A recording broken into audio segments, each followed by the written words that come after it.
Okay, so Apple has had their September 2020 event yesterday, and unfortunately we didn't see an iPhone, but we did see a brand new Apple Watch and a brand new iPad. Well, actually two of each. So in this video, I'm only going to cover the Apple Watch, and then we'll do another video in which I'll be talking about the iPads. So this is Apple Watch Series 6 and Apple Watch SE, not 5, not 10, not 20, but actually 30 things you need to know before buying. So get your snacks ready, sit back, relax, and enjoy.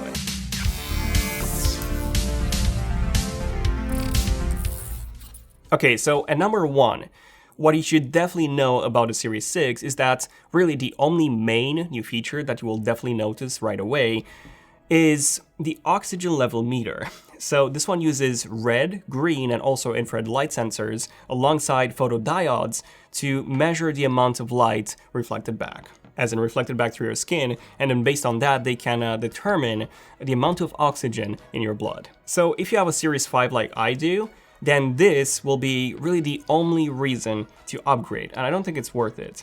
Now, this whole process, measuring your oxygen, takes about 15 seconds. You will have a dedicated app, and what's really cool about this is that it also supports background readings. So the Apple Watch will actually measure the oxygen in your blood while you sleep as well. Then at number two, we also get fast charging now. Which is really tricky to find because, so Love to Dream posted about this. Apparently he had a tech spec sheet, which I couldn't find, but apparently this is a thing. So you can now charge the Apple Watch Series 6 up to 80% in 1 hour compared to 80% in 1.5 hours. Which is what the Series 5 used to take, and it will only take you 1.5 hours to charge it to 100% compared to 2.5 hours, again, which is what the Series 5 used to take. Now, another change is that the always-on display is actually brighter, but only outdoors. So it is 2 times brighter, and only when you don't look at the watch itself. So again, only outdoors. So I don't think it's necessarily a big feature, but you know, it's there. Next up, we also have a brand new processor, a new SoC, which, fun fact, this is the first new SoC since the S4 inside the Apple Watch Series 4. And that's because the S5 was basically identical to the S4, the only difference being that the S5 also had a new display controller for that always-on display, but that was basically it. The performance was identical, and this new S6 is actually based on the Apple A13 chip. It has 2 high-performance cores, while also being incredibly energy efficient. And it is also 20% faster than the S5 and the S4. Now, something that I do want to mention is that the S4 was really fast. The Series 4, I didn't have any issues with that Apple Watch. However, my Series 5, even though it actually had the exact same processor, it was a bit laggy, mostly because of that always-on display. You know, even though the processor isn't fully utilized when the always-on display is in use, the processor will basically never get a chance to fully sleep. It will always have to do something which causes heat, so that's basically why I think that this is a bit slower than the Series 4. But a Series 6 should solve this. Another small change in terms of Series 6 is that it can now measure continuous elevation. So if you're doing hiking, it will always measure the elevation. It works indoors and outdoors as well. And again, this is a unique feature to the Series 6. Also unique to the Series 6 is that you no longer get a charger inside the box. You only get a cable. Now, Apple said that this is because they want to protect the environment. However, if you take a look at the titanium and the Hermes editions of the Apple Watch, those ones do come with a charger. So it looks to me, and Mark Gurman thinks this as well, that this was a profit-driven decision, not necessarily an environmentally driven decision. By the way, if you're enjoying this video so far, we'll be doing quite a few more videos like this with things you didn't know, so definitely consider subscribing. You know, it's free. So that's pretty much everything in terms of actual new features. Now, we do get some very small design changes, kinda. So the back is now quite a bit different because of the new oxygen level meter, so the back has been redesigned. And we also get some new colors. So for the first time ever in an Apple Watch, we get an actual color. So we get this blue, this dark blue, midnight blue, which I'm actually a really big fan of. It reminds me of those old iPods, you know, the iPod Nanos and the Shuffles, the color ones, so I really do like this. Will I actually use a blue Apple Watch? Probably not, but I would love to, I don't know, just see one in person and, you know, for us to shoot some content. I think that will look amazing on camera. And then we also have a brand new red color as well, which is also a product red product, which means that a portion of the sales that Apple generates will actually go towards fighting COVID. This used to be AIDS, but for the time being, this is COVID. Definitely comments down below, which Apple Watch color do you guys prefer the most? The blue one or the red one? Now, I should probably mention that if you get any of these two colors, you need to buy the aluminum version or aluminum version of the Apple Watch, as the more expensive stainless steel models, they would not come in these colors. However, those Apple Watches have seen some changes as well. So the gold is a bit different according to Apple. I cannot really tell from the press images what's actually different. Maybe it's a bit lighter. And then we also have a new color called graphite black, which looks to me like a darker version of the silver one or a lighter version of the space black. So this is the space black Apple Watch. And I've had a space black Apple Watch since the Series 2.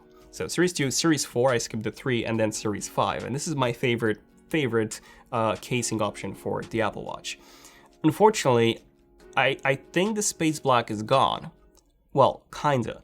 So you cannot really buy it unless you buy it with the new Hermes watch bands. Hermes? Speaking of Apple Watch editions, the Apple Watch edition, you know, the actual name, is now gone. So again, you can still buy the Apple Watch Hermes, which is more expensive than the usual ones, but the ceramic one, that's now fully gone, which kind of sucks. I think the ceramic one was a really nice looking watch, and Apple has kept removing it, bringing it back again, and now it's gone again. However, the titanium Apple Watch is still there, so if you want to buy a more premium case, aside from the aluminum and stainless steel, you also get titanium, and well, that's pretty much it. Now, speaking of that Hermes edition, there is a new band. It's called Attelage, and it's super weird, like all the other ones. This is definitely not my style, but you know, they're interesting, whatever. So there we go, a new Attelage Hermes band. Speaking of new bands, we also got a few new bands made by Apple, a few new band options. So the first one is called Solo Loop, and this is really interesting. So it has no clasps, it has no buckle, and it's basically like a bracelet. Now, you have to pick the size quite well before you buy it, and that's why Apple actually has this printed guide, which you can, print and use that to get your perfect size. And they sell 9 different sizes of these bands, so definitely print that off to make sure you get the right band. And then Apple also makes a braided version of that Solo Loop, but this thing is crazy expensive. So it's £100 in the UK. Like, holy smokes, that's not leather. Why is it so expensive? I have no idea. Anyways, so this is woven silicone threads, according to Apple. So maybe that's why it's more expensive. It costs a bit more to make, but definitely not £100 to make. And both of these bands are exclusive to Apple, so you can only buy these from the Apple Store, and they won't be available on Amazon or any third-party sellers. And then we also have one more band from Apple, which is called the Leather Link. Now, the Leather Loop is actually still available, so you can still buy that. Now, this band actually got leaked a few months ago, if you remember this leak, and everyone thought it was fake, including me. But there you go, this is the real deal, and it costs the same as the Leather Loop. And what's really interesting about this band is that it actually has no buckle at all, so it's quite awkward to put on, to be honest. Obviously, it does have magnets, but it's just a bit strange to put on. Right, now, the biggest feature to come to the Apple Watch is something that will not even be exclusive to the Apple Watch Series 6, and this is called Apple Fitness Plus. So this works on the Apple Watch, it works on the iPhone, the iPad, and the Apple TV. Yeah, for some reason, it doesn't work on Macs at all. However, you do need to have an Apple Watch, and then you, of course, also need to have an iPhone. It will cost $9.99 a month, so $10 a month, and essentially this is a full workout/fitness app made by Apple with videos, tutorials, and everything you need. You also get workouts every new week. So there you go. Rest in peace, Peloton and all the other workout apps on iOS at least. Fitness Plus also comes with a beginner program built into it, which is quite awesome. And you also get expert coaching. Now, I think at the end of the day, the quality of this app will only depend on the quality of the trainers. When it comes to the functionality, it's really cool that essentially you can start a workout on the Apple Watch, and then you can actually see your heart rate, your calories, and all of that essentially right on the screen that you're watching the coaching from. So that can be an iPhone, an iPad, or an Apple TV. Another new feature is called Family Setup. And this is perfect for parents setting up Apple Watches for their children or elderly family members. As you only need one iPhone, and then you can actually set up multiple Apple Watches using that iPhone, and all of those Apple Watches can have different permissions, and you can locate your kids that way. Kids can still make phone calls, and obviously because of that, you will need to have a cellular model of the Apple Watch. This will only work in a few regions and only on a few carriers, and only on the Apple Watch Series 4 and newer. And something that I don't think any of us were expecting were some brand new Apple Watch faces. You know, in WatchOS 7, we didn't really get any major new faces, but apparently in the final version of WatchOS 7, we actually got a few new ones. So we got a new GMT watch face for showing multiple time zones. We also got a Contop face for showing elapsed time. We also got a Memoji face, and this really interesting art face made by an artist, which is interesting. Like I said, this will be available on all the Apple Watches running WatchOS 7. Now, a very useful thing that I really want to mention is that if you buy the cellular model of the Apple Watch, you can actually use international emergency calling anywhere you are. So no matter of the country, you can use emergency calling SOS basically anywhere. But unfortunately, if you do buy a cellular model of the Apple Watch, you will only be able to use it in the country that you bought it from. So if you buy one from, let's say, the UK, you can only use cellular in the UK. You cannot really use roaming outside of the UK because of the limitations of the cellular bands inside these tiny devices. And a brand new feature is the U1 chip. So this is something that we didn't really have in the Apple Watch Series 5.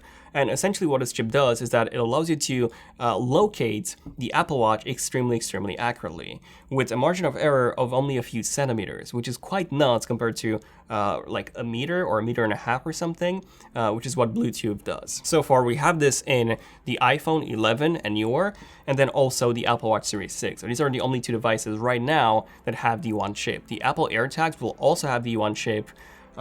So again, this will be used in terms of finding your devices, your missing devices. Next up, we also have Bluetooth 5.0, which the Apple Watch Series 5 also had, but something interesting to note here is that if you use an iPhone that also has Bluetooth 5.0, then the Apple Watch's battery will actually last you longer, compared to if you're using an older iPhone that has an older version of Bluetooth like 4.2. Interesting enough, if you want to use the ECG meter, it is recommended that you do not do it unless you're over the age of 22.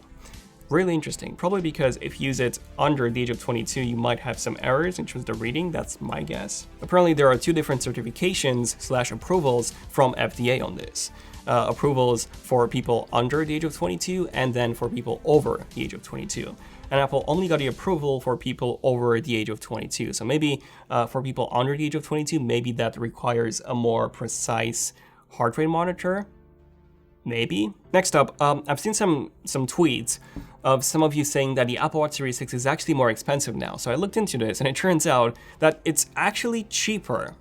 So the Series 5, the GPS only 40mm model, was $300 or £399 in the UK. Now the Series 6, same configuration, is the same price in the US, so $399. However, in the UK, this is now $379. So £20 cheaper in the UK, finally. Still not 1-to-1, but you know, at least it's closer. Now, Apple has also launched the Apple Watch SE, which is essentially a Series 4 Apple Watch that doesn't have an always-on display. It doesn't have a blood oxygen level meter. It's actually missing the ECG meter that the Apple Watch Series 4 did have. It doesn't have 5 GHz Wi-Fi, which the Series 6 does have. However, it does have the exact same accelerometer, gyroscope, and altimeter as the Series 6. In terms of the processor, it comes with the Apple S5 chip, but that's essentially just the S4, especially since it doesn't have a display controller, or at least it's not being used, so same performance as the Series 4. You do get 32 GB of storage compared to 16 GB that the Series 4 had. So essentially this is basically a Series 4 with double the storage and no ECG meter, and also an altimeter that can continuously measure the altitude. But that's basically it. So the question here is, are you just better off just buying a Series 4 instead? Well, the thing is, the SE now costs $280 or £269. However, you can actually find the Series 4 on eBay for about $200. And overall, I would say the Series 4 is actually better because you do have that ECG meter, which is a pretty big deal. So unless you do care about that storage, definitely get a Series 4. So why would you actually care about that storage? Well, it turns out you don't actually need to have a cellular model of the Apple Watch to listen to Apple Music on the Apple Watch itself. You can actually download music from your iPhone onto the Apple Watch. You can do that via the Apple Watch app itself. And obviously, if you have more storage, you can have more songs on the Apple Watch itself. And finally, I want to end this by saying that if you plan on buying an aluminum or aluminium version of the Apple Watch Series 6, definitely do not buy it and buy the Apple Watch Nike Edition instead. So this one has the exact same specs, the same price, same everything. The only differences are that you get some bands, some unique bands in the box, which you can also buy separately anyways. So really the only advantage that you get is that you do get some new watch faces, some unique watch faces, which you cannot actually get otherwise. And again, this is the same price as the Series 6. I have no idea why this is the same price, but you get some free Apple Watch faces which are exclusive to this watch. Definitely buy that. Links in the description if you want to buy anything, by the way. And definitely subscribe, as we'll be doing a video similar to this on the brand new iPad 8 and the iPad Air 4. So definitely stay tuned for that. Thank you for watching. Become a member if you want to support the channel. This has been Zen of Tech. I'm Daniel, and I'll see you guys in the next one. Zen of Tech, signing out. Cheers.